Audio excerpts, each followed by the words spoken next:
Min nyathi mawuoyi ma jahigni 3 kod nus mayangore ni nobambi kod wuon mare gwenge mag Kuria dwaro ni obila okaw okang' ne dichuono. Ka jafwambo marwa ma Migori George Malero wacho kendo ratiro mag oganda bende koro wuok oko mar kwedo tim ma kamano. Kalure kod min nyathi mawuoyi ma jahigni 3 kod nus ma ichigo ne obambi kod wuongi e gwego mag Nyabokarangi sab-kod ma Kuria West ma bende wamiyo nying kaka Yvonne Marwa negi bedo kod chonyruok kod wuon pargi tarik 24 mar dwe mar ang'wen mar higani kendo ni owuok modhi thurgi kanewe nyathini kod wuongi. Baba akamkatalia akasema hivi siwezi ondoka na mama wangu. Mama yake niondoke na hao wengine lakini mama yake nimewachia. Karudi nikasema nipatie mtoto niende naye. Akaniambiaje? Huyu mtoto hauendi naye. Kizubutu kusema hivi nitakukata mapanga sasa hivi ndio usindo kusema hapo. Marwa wacho ni tarik 25 dwe mar ang'wen mar higani e seche manoriko ni owuok osiptal ka oduogo dalagi e seche ma piny koro ne yuso ema ne opoko yudo ka nyathini mawuoyini mane oweyo kod wuongi ne ywak e rangach. Natoka hapo hospitalini nikaenda nikauliza dada zangu mtoto huyo aliyepo hapa nje ni wa nani? Sasa kwa kwenda kuleta hiyo direct nikakuta huyo mtoto ni wa kwangu. Alibakwa na baba yake.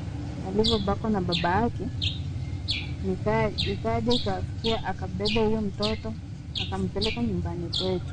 Marwa wacho ni ok ong'eyo gima ne omiyo wuon pargi ne nyalo timo tim anjawni ne nyathine ka wan yande ne oneno ka ohere ma oloyo ka nyithinde ariyo mamoko. Mkoromea wala kumfanyia chochote.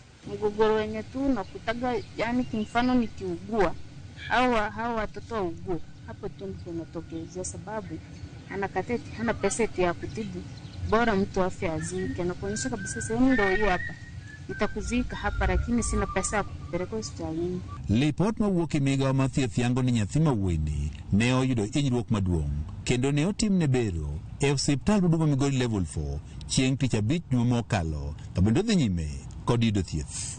Jakedo kod lwenjego mag kit chwech e kaunti ma Migori Seth Midenyo wacho ni gombo margi en ni otim nonro mapiyo piyo kendo koro kaw okang' mar chik ne achijni. P3 kosejazi to koro mano en lingwe manyalo miyo polis kata investigating officer thuolo mar dhi mondo mi on the achich mar timo tim machalo kamae. Midenyo wacho ni cases mag joma chuo mabambo nyithindo ma jowuoyi osemedore kata kamano tin gi emigo lipodgi. Nyathino notemo explain gima notimore. Babagi ne nonindo kode yo kamodhi godo oko maduong'. Sodomi matimore ne nyithindo bende are rarely reported unless ni extent magalagala machalo kaka mae.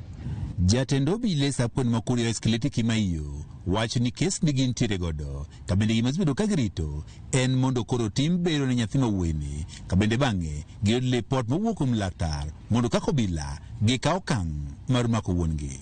George Juma, Ramogi TV, Migori.